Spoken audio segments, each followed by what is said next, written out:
Hanggang ngayon, marami pa ring taong hindi naniniwala sa stress o yung maidudulot ng stress sa katawan ng isang tao. Dati alam ko nung nagkasakit ako ng diabetes. So, dun ko napagtanto, natuto akong mag-research ng mga bagay-bagay and napagtanto ko dun na ang stress pala ay talagang nagdudulot ng karamdaman sa tao. So yun, kasi hindi ko alam kung saan ko nakuha yung sakit na diabetes, hindi ko ano kung bakit ako nagkaroon ng acid reflux, samantalang di naman ako nalilipasan ng gutom.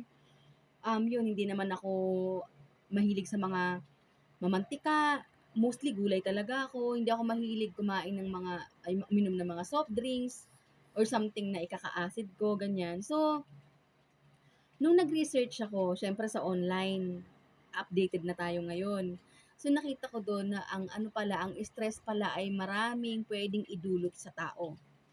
Number one, nag-trigger ang acid mo kapag stress ka. 'Di ba? So doon ka susumpungin ng acid reflux.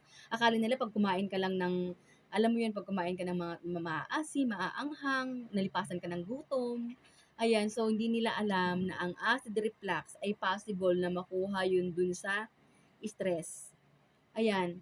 At ito pa ang nakita ko dun sa mga ni-research ko, na ang stress daw, na, pag yung acid, nasobrahan yung katawan mo, di ba, na-stress ka. So, nagkaroon ka ng acid. Pag nasobrahan yung katawan mo ng acid, dun nakukuha yung pwede kang magkaroon ng cancerous sa katawan.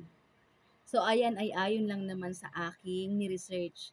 So, kaya, nung napanood ko yung kay Doc Willie Ong about dun nga sa kanyang karamdaman, so dun ko naisip na totoo nga pala. Akala ko kasi dati na-research ko lang baka naman hindi 'to totoo, baka gawa-gawa lang 'to, ganyan. So dun ko na napatunayan na totoo pala. Kasi si Doc Willie Ong, siyempre 'di ba, na ang ano niya, ang buhay niya is sa pagiging doktor, mga content niya is about sa healthy lifestyle. So, okay yung pagkain niya, hindi siya kumakain ng mga bawal, wala siyang history ng cancer na gano'n. So, ang nangyari, ang sabi niya, since nung nag-ano siya, nag tumakbo siya ng pagka-vice president, dun lumabas yung mga stress niya kasi ang dami niyang basher. So, lahat ng mga sinasabi ng basher na against sa kanya, so inisip niya yung dinibdib niya. So, dun nabuo yung stress niya. Kaya siya ngayon nagkasakit ng cancer. At yung cancer niya is very active. So, yun. So, ang aking advice sa ating mga kababayan naman, ako ay hindi naman doktor. Based lang naman sa mga ni-research ko yan at sa mga natutunan ko via online. At saka syempre ako is nagme-maintenance na din. So, mahirap kalabanin ng stress. Kasi ang stress, di ba nga pag stress ka, andun na yung naglalagay sa buhok, nagda-dry yung, alam mo na, yung body natin, nagkakaroon tayo ng mga wrinkles. So, ang dami natin, nag-trigger yung acid. So, di ba? Tapos, humihina ang resistensya ng katawan once na-stress ka.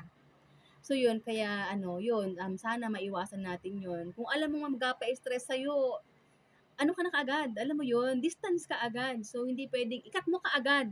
Hindi pwedeng stress ka na doon, tapos doon at doon ka pa din. So yun lang.